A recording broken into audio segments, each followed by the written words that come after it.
monde, j'espère que vous allez bien. On se retrouve pour une nouvelle vidéo où je vous parle des jeux de société de ma fille. Donc si vous avez suivi, c'est pas la première vidéo de ce style là, c'est la deuxième. Je vous montre des jeux de société que j'ai pu tester avec Kayla. Donc c'est des jeux qu'elle a des fois depuis un certain temps. Voilà, je vous fais un petit récap, voir si les règles sont faciles, la catégorie de prix, le temps de jeu et tout ça. Donc voilà, ça vous donne une petite idée. Si par exemple c'est un jeu que vous réfléchissez à acheter, ça vous donnera des informations supplémentaires et réelles.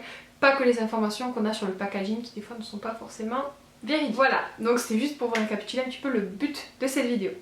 Aujourd'hui on va parler donc de 4 jeux. En fait 3 sortes de jeux différents, mais vous allez comprendre. Je vais commencer du coup par le jeu qui est en fait de jeu. C'est le Monopoly. Donc c'est le Monopoly mais spécial enfant, spécial jeunes enfants pour le coup, parce que le Monopoly je crois que c'est à partir de 7-8 ans.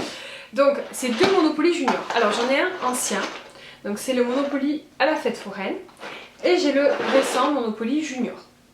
Je voulais vous parler des deux parce que les deux sont différents. Et je trouve qu'il y a des points positifs dans l'un qu'on ne trouve pas chez l'autre. Et inversement. Donc voilà, je voulais vous parler des deux. Donc je vais commencer par le plus ancien, donc c'est le Monopoly Junior, donc à la fête foraine. C'est un jeu qu'on a acheté sur une brocante, donc je ne sais pas si vous pourrez le retrouver en magasin malheureusement, mais bon, des fois dans les brocantes et tout, vous pouvez tomber dessus. Je pense que c'est un jeu qui est très courant. Voilà, ça peut être trouvable. Pour le petit récap que je vous fais en général, ça correspond aux deux jeux pareils. Hein. Au niveau du prix, ils sont aux alentours des 15-20 €. Ça dépend des sites internet. Sur Amazon, je crois qu'il est un peu moins cher. En tout cas, celui-ci, moi je crois que je l'avais payé 12 ou 13 €. Donc voilà, il est un peu moins cher. Celui-ci, du coup, de la version brocante, du coup, on avait dû le payer 2 €, quelque chose comme ça. Au niveau de l'âge, donc ils disent sur les deux à partir de 5 ans, donc de 5 à 8 ans. 5 ans, je pense que c'est vrai parce que celui-ci, Kayla, elle a eu bien avant ses 6 ans et elle y jouait et elle avait bien compris et elle aimait bien le principe. Donc je pense que l'âge pour le coup est juste, à partir de 5 ans c'est correct. Au niveau du temps de partie, c'est pareil pour les deux jeux évidemment. Moi je dirais que c'est une trentaine de minutes, entre 20 et 30 minutes, ça dépend des parties évidemment. Mais quand vous vous êtes allé pour ça, prévoyez quand même une bonne demi-heure au cas où. Évidemment ça peut durer, ça dépend combien vous êtes. Plus vous êtes nombreux, plus en général ça dure longtemps. Mais du coup voilà, c'est un jeu qui est un peu plus long que d'autres jeux dont je vous ai déjà parlé. Et c'est un des jeux pour moi qui passe. Enfin, je veux dire, il y a des jeux, je passerai pas une demi-heure dessus. Le Monopoly j'aime bien, c'est un jeu auquel on a joué, qu'on aime, qui est sympa, qui voilà. Pour moi c'est ludique et voilà, je trouve ça cool, donc ça me dérange pas de prendre une demi-heure pour jouer à ce jeu là avec ma puce.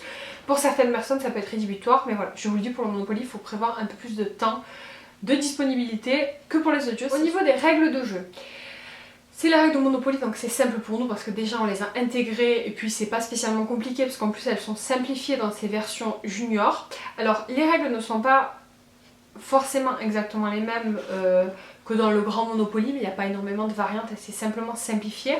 Au niveau des règles, je dirais que c'est quand même relativement simple. Donc pour moi, le point positif de la version ancienne, c'est que, je vais vous montrer, hop, vous avez, alors déjà, le point positif de la version ancienne, c'est que vous avez des petites maisonnettes. Donc vous n'avez pas les maisons et les hôtels, vous avez que des maisonnettes que vous mettez dès que vous achetez une propriété, mais voilà, c'est quand même pas négligeable.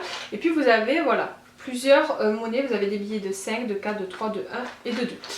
J'ai pas dit dans l'ordre mais c'est pas grave, enfin voilà, vous avez plusieurs monnaies. Donc ça pour moi c'est idéal pour que les enfants apprennent à compter, apprennent à gérer le budget qu'ils ont au début de la partie. Je trouve ça idéal. L'autre point qui est pour moi un point positif de ce jeu là, donc celui de la fête foraine, du coup c'est sur le thème de la fête foraine, pour être logique, et du coup ça parle aux enfants, en tout cas moi ça parle à ma fille. Il y a la case maison hantée, la case toboggan aquatique, enfin c'est des choses qu'elle aime bien, qu'elle connaît, et du coup souvent elle me dit ouais j'ai envie d'avoir la maison hantée, il faut que je tombe dessus, enfin voilà, c'est l'univers qui est plutôt sympa. Donc ça pour moi c'est les points positifs de l'ancienne version. Les points positifs de la nouvelle version, hop je vais vous montrer. Donc pour le coup, le point positif de la nouvelle version, moi j'aime bien, c'est les figurines. Enfin c'est les petits pions en fait. Sur l'autre je vous ai pas montré, mais en fait c'est des petites voitures toutes simples du même style que les maisons. Et là c'est vraiment des petites figurines hyper sympas, hyper mignonnes. Donc voilà, ça pour moi c'est un point positif. Un point négatif par contre qu'il y a dans cette version là, c'est que vous n'avez pas de petite maison justement. Vous posez des petites images comme ça là où c'est vos maisons, donc voilà, ça je trouve ça un peu dommage pour le coup. Et l'autre point négatif aussi qu'il y a dans cette version là, je vais vous montrer, c'est qu'on a que des billets de 1. Voilà, donc en effet les enfants sont quand même obligés de compter, mais je trouve ça un peu redondant d'avoir que des billets de 1. Je trouve ça beaucoup moins sympa et beaucoup moins ludique pour le coup. On est obligé de compter, voilà, quand on distribue on doit donner 10 ou 15 billets, je sais plus. Voilà, je suis moins adepte d'avoir qu'une seule sorte de billet, je trouve que c'est un peu dommage en fait, ils ont voulu un peu trop simplifier pour le coup, là c'est un peu dommage. Ensuite au niveau du plateau, celui-ci par contre est un peu plus joli forcément, il est un peu plus récent, il est un peu plus travaillé. L'univers aussi est très sympa, donc c'est pas un univers de fête foraine mais c'est un univers qui peut parler aussi aux enfants. C'est pareil, vous avez la case bowling, la case zoo, la case parc d'attractions, la case glacier. C'est un univers qui est quand même très enfantin et qui plaît quand même beaucoup aux enfants. Voilà ce qui en est des points positifs et négatifs des deux jeux. Sur l'ensemble des deux jeux, le point négatif que je pourrais émettre, qui pour moi n'en est pas un, mais voilà, c'est la durée de partie qui est plus longue que d'autres jeux, évidemment. Mais voilà, donc Kayla aime beaucoup les deux jeux, elle n'a pas vraiment de préférence pour l'un ou pour l'autre, elle les aime bien. Récemment elle a plutôt joué à celui-là parce que c'est le dernier qu'elle a eu, mais voilà, elle a beaucoup joué à celui-là quand elle a eu celui-ci en premier. Et moi je préfère celui-là, pour vous dire la vérité, même si celui-ci est beaucoup plus joli graphiquement parce qu'il est plus récent et tout, je préfère celui-là parce qu'il y a les maisons, parce qu'il y a plus de billets et voilà, peut-être parce que c'est l'univers de la fête foraine aussi, je ne sais pas. Je le trouve beaucoup mieux, donc comme quoi des fois ça vaut pas la peine d'acheter la dernière version, voilà. Moi je préfère celui-là, mais bon elle aime les deux, donc voilà, si vous hésitiez, vous avez des infos supplémentaires, vous aurez vu un petit peu plus le contenu des boîtes et vous me direz ce que vous en pensez, vous préférez lequel. Ensuite on va passer à un autre jeu, donc c'est un jeu de cartes. Je vous ai déjà présenté un jeu de cette collection là de la marque Djeco. C'est en fait le même style de boîte, mais c'est pas du tout le même jeu. Vous avez plein de jeux différents, j'en ai quelques autres aussi que je vous présenterai dans d'autres vidéos. Du coup celui-ci c'est un jeu de mémoire, donc c'est le jeu de chapeau magique. Alors je vais vous expliquer la règle que moi j'ai compris, après je sais pas si c'est vraiment la vraie règle. On va dire que c'est une règle que moi j'ai un peu adaptée, mais voilà, bref. Donc vous avez des cartes comme ça, vous avez 4 sortes de cartes différentes. Vous avez des cartes avec des chapeaux, une avec des petites cartes, une avec un petit lapin, une avec des étoiles et une avec une petite hirondelle ou un petit oiseau, je ne sais pas. Et vous avez celle-ci où il y a marqué magique. Donc le but de ce jeu c'est de faire travailler la mémoire. Donc en fait, je vous explique un petit peu rapidement comment ça se passe. Chaque personne pioche 3 cartes qu'elle regarde, qu'elle mémorise et chacune à son tour va devoir nommer la première carte donc de sa pile et si elle la trouve, ben, elle la gagne. Et en fait le but c'est de finir toute la pioche. Moi personnellement je ne fais pas ça parce que sinon la partie serait beaucoup plus longue. Moi je fais, voilà, avec Ayla on a décidé que voilà, on piochait 7 cartes, qu'il fallait gagner 7 cartes et que la première qui gagnait 7 cartes elle gagnait la partie. Donc voilà, donc au fur et à mesure ben, vous repiochez des cartes, vous les remémorisez et ainsi de suite. Je sais pas si j'ai bien expliqué, mais en tout cas la règle n'est pas compliquée. Donc pour reprendre les infos de base, au niveau du prix, alors c'est pareil que l'autre jeu dont je vous ai parlé, je pense que c'est aux alentours des 10 €, mais je suis plus très sûre, de toute façon vous aurez les liens en bas. Au niveau de l'âge, donc ils mettent entre 6 et 99 ans. Donc oui, à partir de 6 ans je pense que c'est correct. Moi Kayla elle a eu à 6 ans donc elle arrive à y jouer sans souci. Je pense que même à 5 ans elle aurait pu y jouer, mais bon, après ça dépend des enfants, ça dépend de leur mémoire et ça dépend de leur concentration aussi. Il y a des enfants qui aiment bien des jeux qui bougent un peu plus ou dans un autre style. Moi Kayla elle adore, je pense qu'elle aurait pu jouer à 5 ans, mais bon, 6 ans c'est quoi. La durée de jeu, donc est-ce qu'ils le disent la durée de jeu? Alors eux ils disent la durée de jeu de 10 minutes. Clairement si vous faites toute la pioche, ça dure pas 10 minutes, hein. Pour moi ça dure beaucoup plus longtemps.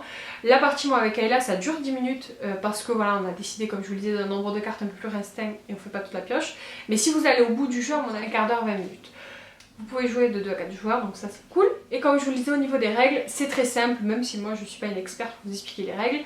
C'est vraiment pas compliqué. Les points positifs de ce jeu, c'est l'univers. Le fait est que ce soit un univers magicien et tout ça, ça va plaire à beaucoup d'enfants je pense. L'autre point évidemment c'est que ça fait travailler la mémoire, que c'est un jeu original. Moi cette collection là c'est des jeux que j'avais jamais vus ailleurs et que je trouve vraiment hyper ludique, hyper sympa. Pareil, c'est petit, ça se transporte assez facilement de partout donc ça aussi c'est un point à tenir en compte. Comme je vous disais, le point négatif que je pourrais relever, c'est que si on va au bout de la pioche, c'est un peu long et c'est un peu redondant aussi parce que du coup c'est toujours pareil. Du coup si on fait 20 minutes comme ça, je pense que c'est un peu long. Pour moi ça serait un peu ennuyeux quoi. Mais bon, après c'est personnel, je pense que ma fille elle adorerait aller jusqu'au bout. Je pense que ma fille pourrait jouer pendant 2 heures d'affilée à ça, ça la saoulerait pas. Mais moi clairement c'est un peu long si je dois aller au bout de la pioche. Donc voilà, c'est le seul point négatif que j'ai relevé sur ce jeu là. Mais je vous le conseille quand même parce qu'il est vraiment original. Un autre jeu dont je voulais vous parler, c'est Pirate Battleship, donc c'est la bataille navale en gros de pirates. C'est la marque Janotte qui fait ça. Je ne sais pas où vous pouvez le trouver parce que clairement moi je l'ai acheté au magasin où je bosse d'occasion. Et du coup voilà, j'étais super contente, il était tout neuf, il était encore emballé, donc autant vous dire que voilà, c'était l'affaire du siècle quoi. Alors, je vous mettrai, je vous trouverai de toute façon un lien, ça doit se trouver sur internet, je pense que c'est un jeu, voilà. Je vous montre un petit peu comment ça se présente. Vous avez un plateau comme ça, donc le jeu est très bien fait, hein. Vous avez des planches qui sont plastifiées, qui sont de très bonne qualité, les graphismes sont très jolis aussi.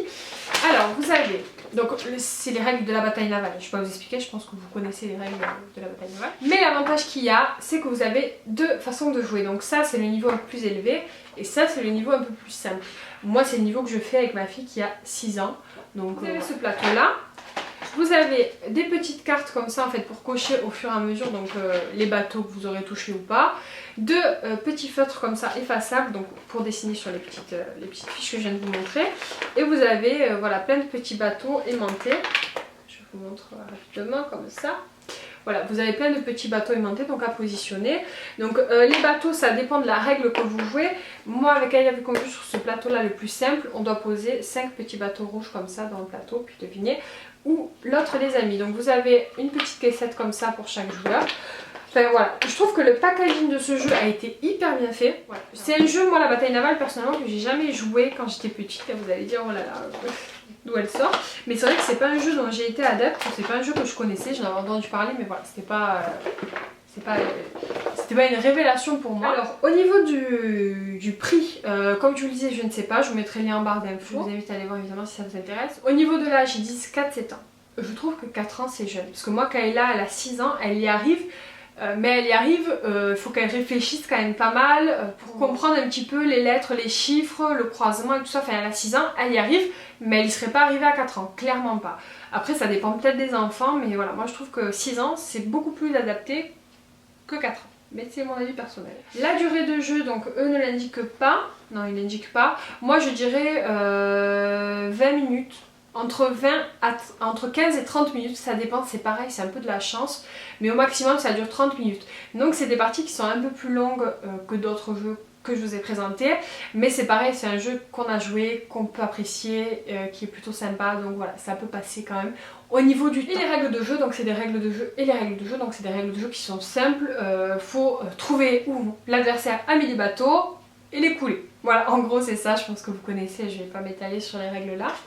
Alors les points positifs de ce jeu, déjà pour moi c'est la forme dont il a été fait. Le jeu a été hyper bien pensé, c'est facile à ranger, c'est graphique, c'est joli. Voilà, moi j'adore, les feuilles sont plastifiées, elles sont de bonne qualité comme je vous disais, les feutres écrivent et effacent très bien. Pour moi c'est voilà, le jeu est très bien fait, le packaging vraiment c'est un point très positif et l'univers aussi. L'autre point positif c'est que évidemment ça fait travailler l'enfant sur les lettres et les chiffres et puis aussi la stratégie de réfléchir et tout ça, donc ça aussi évidemment c'est un point très positif. Le seul point négatif pour moi qui pourrait ressortir de ce jeu là c'est évidemment le temps de partie qui peut évidemment être long, voilà 30 minutes on n'a pas toujours le temps. J'ai le cas de la dernière fois qu'elle a voulu jouer le soir avant d'aller se coucher, je me suis dit ok on fait une partie ça va pas durer longtemps parce qu'en règle générale ça dure 15 minutes et cette fois là ça a été plus long, on a fait quasiment tout le truc avant de trouver les bateaux l'une de l'autre, du coup ça a duré facilement une demi-heure, voilà ça peut être un point négatif mais voilà comme je vous disais si vous prenez plaisir à jouer à ce jeu là au final c'est pas forcément négatif pour vous. Donc voilà c'est tout pour les jeux de société d'aujourd'hui, j'espère que la vidéo vous a plu, dites-moi si vous les connaissez ou si c'est découverte pour vous, s'il y en a certains qui vous intéressent et qui pourraient plaire à vos loulous. Moi comme d'habitude pensez à liker, partager ma vidéo et à vous abonner si vous voulez me suivre, comme d'habitude je vous fais des bisous, je vous dis à bientôt, ciao.